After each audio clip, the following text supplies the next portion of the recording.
Hello hi నమస్తే welcome back to my home kitchen channel. మరి ఒక మంచి వెరైటీ రెసిపీ కోసం నా యొక్క సెషన్కి స్వాగతం.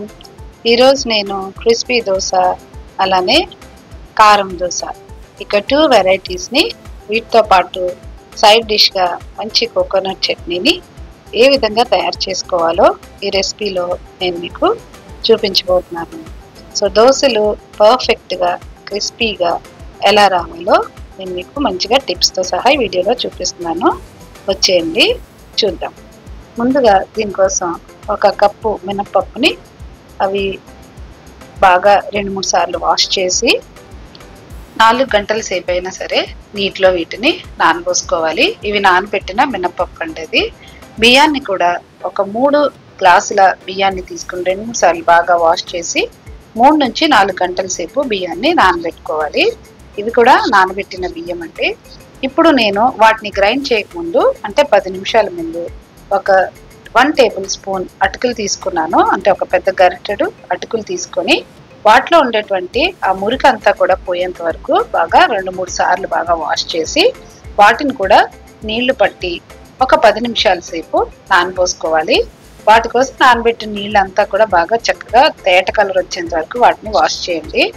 వాష్ చేసి నానబెట్టుకున్న మినపప్పు బియ్యాన్ని అటుకుల్ని మూడింటిని కలిపి గ్రైండర్లో వేసి మెత్తటి రుబ్బులాగా గ్రైండ్ చేసుకోండి. సో ఇది డీటెయిల్స్ మీకు కావాలనుకుంటే నేను నా డిస్క్రిప్షన్ బాక్స్లో ఆ లింక్ పెడతాను ఆ వీడియోని. సో ఏ విధంగా గ్రైండర్లో వేసుకోవాలో మీకు అంతా ఉంటుంది. సో గ్రైండ్ చేసుకున్న తర్వాత బ్యాటర్ మంచి స్మూత్గా వస్తుంది.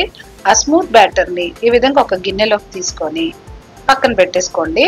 అలా గిన్నెలోకి తీసుకున్నది కనీసం ఒక 8 గంటల సేపు అయినా మీరు బయట అట్లా ఉంచేస్తే ఈ విధంగా చక్కగా ఇలా పులుస్తుంది అనమాట. చూడండి చక్కగా పొంగింది కదా. ఇది మీకు గరిటెతో నేను మీకు తీసి చూపిస్తున్నాను.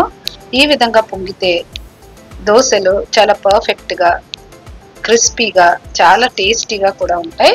ఇలా రావాలి అని అంటే కనీసం 8 గంటల సేపు అయినా మీరు పిండిని బయట పెట్టేసి ఉంచేసేయాలి. అలాగా ఇప్పుడు నేను టేస్ట్ కోసం సాల్ట్ని యాడ్ చేశాను. సాల్ట్ మీ టేస్ట్ ప్రకారం యాడ్ చేసుకోండి. ఇప్పుడు నేను వాటిని పక్కన పెట్టి చట్నీ తయారు చేసుకుందాము. చట్నీ కోసం అయితే ముందుగా ఒక గిన్నె పెట్టుకోండి. ఆ గిన్నెలో ఒక 1 టేబుల్ స్పూన్ కుకింగ్ ఆయిల్ వేసుకుని 5 నుంచి 6 పచ్చిమిర్చి ఒక గుప్పెడు కొత్తిమీర వేసి వీటిని కొంచెం సేపు ఒక 2 నిమిషాలు మగ్గనివ్వండి. తర్వాత కరివేపాకు యాడ్ చేయండి. కరివేపాకు మంచి సువాసనతో పాటు టేస్ట్ అలానే హెల్త్ కూడా చాలా మంచిది. ఒక గిన్నెడు లేకపోతే ఒక బౌల్ కొబ్బరికాయ ముక్కలు తీసుకున్నాను.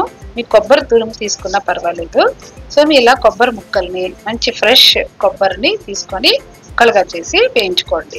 అవి కొంచెం వేగిన తర్వాత 1/2 కప్పు పుట్నాల పప్పు అంటాము లేకపోతే శనగపప్పు మీరు వేసి 1 నిమిషం అలా వేడి మీద కొంచెం రోస్ట్ చేయండి. శనగపప్పు వేసిన తర్వాత ఎక్కువసేపు ఫ్రై చేయక్కర్లేదు. సో వీటిని కొంచెం చల్లారిన తర్వాతే మిక్సీ పట్టుకోవాలి. చల్లారినాయండి. సో ఇవి చల్లారినటువంటి ఇంగ్రీడియంట్స్ అన్నింటినీ మిక్సీ జార్లోకి వేసుకొని ఒక మెత్తటి చట్నీగా మనం ఇప్పుడు గ్రైండ్ చేసుకుందాము. ఈ చట్నీ ఈ దోశల్లోకే కాదు ఇడ్లీ ఉప్మా ఊతప్పం ఏట్లోకైనా సరే ఈ చట్నీ చాలా పర్ఫెక్ట్ సైడ్ డిష్గా బాగుంటుంది. సో ఈ విధంగా మీరు ఇవన్నీ ఇంగ్రీడియంట్స్ని జార్లో వేసి రుచికి తగ్గ ఉప్పు వేసుకొని 1/2 టేబుల్ స్పూన్ పంచదార కూడా వేసుకోండి. చాలా బాగుంటుంది పంచదార వేయడం వలన. ఒక 1/2 కప్పు నీళ్లు పోసుకొని గ్రైండ్ చేసుకోవాలి. ఒక మెత్తటి చట్నీగా గ్రైండ్ చేసుకోండి.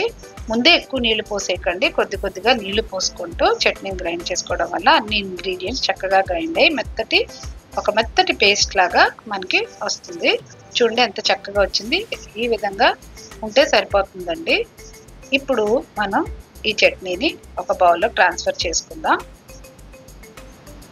మీకు ఇష్టమైతే కనుక ఈ కన్సిస్టెన్సీలోనే ఈ చట్నీని యూజ్ చేసుకోవచ్చు.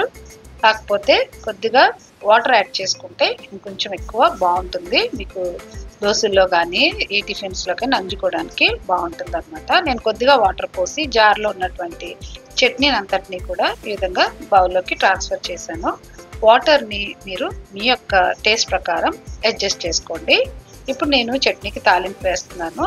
ఒక గిన్నె తీసుకొని అందులో కొద్దిగా ఆయిల్ వేడి చేసి 1 టేబుల్ స్పూన్ ఆవాలు, 2 ఎండుమిర్చి, 5 నుంచి 6 కరివేపాకు రెబ్బలు వేసి వీటిని ఈ విధంగా తాలింపు వేసేసుకోవడమే. అంతేనండి, ఎంతో టేస్టీ అయినటువంటి కమ్మటి చట్నీ రెడీ అయిపోయింది. ఇప్పుడు ఈ చట్నీని మూత పెట్టేసి మీరు పక్కన పెట్టుకోండి. అంతేనండి, దోశలు వేసుకోగానే ఈ చట్నీ వేసుకొని మీరు సర్వ్ చేసుకోండి. ఇప్పుడు దోశల పిండిని మనం సాల్ట్ కలిపి ఒక 10 నుంచి 15 నిమిషాలు పక్కన పెట్టేసాం కదా, అలా చేయడం వలన కూడా సాల్ట్ టేస్ట్ వలన బెటర్, ఇంకా టేస్ట్ ఎక్కువ ఇంక్రీజ్ అవుతుంది. ఇప్పుడు నేను వాటర్ని కొద్దిగా యాడ్ చేసుకుంటూ కన్సిస్టెన్సీని అడ్జస్ట్ చేసుకుంటాను. ఈ దోశల పిండి మరీ ఎక్కువ జారుడుగా అయిపోకూడదు, అలా మరీ ఎక్కువ ఇగుచుగా కూడా ఉండకూడదండి. కరెక్ట్గా నేను మీకు చూపించినట్టు ఇలా జారుతున్నట్లుగా చేసుకోండి. ఇప్పుడు పెనాన్ని పెట్టి స్టవ్ మీద పెనం వేడైన తర్వాత ఒక 2-3 చుక్కల ఆయిల్ వేసి ఆయిల్ అంతా కూడా స్ప్రెడ్ చేసి అప్పుడు తర్వాత మీరు దోశల పిండిని గరిటెతోటి వేసి ఇలా ఒక రౌండ్ సర్కిల్గా సన్నటి దోశలాగా మీరు పెనం మీద ఇలా రౌండ్గా స్ప్రెడ్ చేసుకోవాలి. అలానే ఆయిల్ కానీ గీ కానీ మీ యొక్క టేస్ట్ ప్రకారం దోశల చుట్టూ కూడా అలాగే దోశ మీద కూడా వేసి బాగా కాల్చుకోవాలి. ఇవి కొంచెం గోల్డెన్ బ్రౌన్ వచ్చిన తర్వాత మీరు ఈ దోశ నేను మీకు వీడియోలో చూపిస్తున్నట్టు తీసుకొని ప్లేట్లో వేసేసుకోవడమే. ఎంతో క్రిస్పీగా ఉంటుందండి ఈ విధంగా మీరు ఆ కొలతలతో కనుక దోశను మీరు తయారు చేసుకుంటే. ఇప్పుడు నేను మీకు అదే విధంగా కారం దోశను కూడా ఏ విధంగా తయారు చేసుకోవాలో చూపిస్తాను. దోశని ఇలాగే వేసుకొని ఆయిల్ అంతా కూడా స్ప్రెడ్ చేసి మనం ముందుగా ప్రిపేర్ చేసి పెట్టుకున్నటువంటి ఈ కారంని దోశ మొత్తం స్ప్రెడ్ చేసుకోవాలి. మీరు తినే స్పైస్ని బట్టి కారం అంతటిని కూడా మీరు దోశని స్ప్రెడ్ చేసుకోవచ్చు. అంతేనండి, దోశ పైన ఆ కారం అంతా కూడా చక్కగా స్ప్రెడ్ చేసుకొని 2 వైపులా కూడా చక్కగా కాల్చుకొని కొంచెం గోల్డెన్ బ్రౌన్ వచ్చిన వెంటనే మీరు తీసి హాట్గా సర్వ్ చేసుకోండి. కారం రాసేటప్పుడు సిమ్లో పెట్టుకొని దోశని సిమ్లో పెట్టి రాస్తే బాగుంటుంది. అంతేనండి, ఎంతో హాట్ క్రిస్పీ దోశ రెడీ. ఈ దోశల్ని ఈ విధంగా మీరు హాట్గా ప్రిపేర్ చేసి పెట్టుకున్నటువంటి కోకోనట్ చట్నీతో సాంబార్తో కూడా చాలా పర్ఫెక్ట్గా కాంబినేషన్ చాలా బాగుంటుంది. సో ఈ విధంగా ట్రై చేయండి. చికెన్ కర్రీతో కూడా దోశ చాలా బాగుంటుంది టేస్ట్. సో ఈ విధంగా ట్రై చేయండి. ఈ వీడియో కనుక మీకు నచ్చినట్టయితే లైక్ చేయడం మర్చిపోవద్దు. అలాగే ప్రిపేర్ చేసి ఎలా వచ్చిందో నాకు తెలియచేయండి. Thank you for watching. See in the next video. Take care. Bye.